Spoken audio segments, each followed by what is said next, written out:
Pinguicula or butterworts. Insectivorous. They're growing along the seepage slope of the running springs. That is so cool. Wouldn't know about it unless we had Eric as our tour guide in the Conecuh forest. That is so awesome.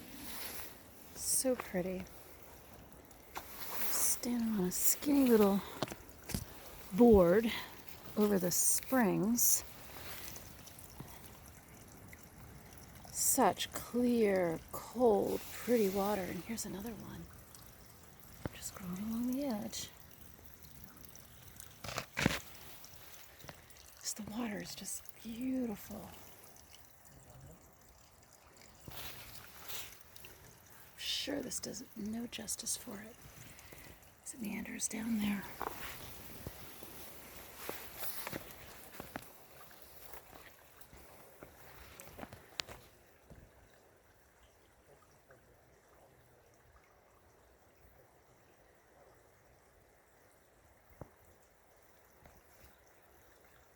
Just in that tucked little area. Special little rare treat. The white sand and the clear springs.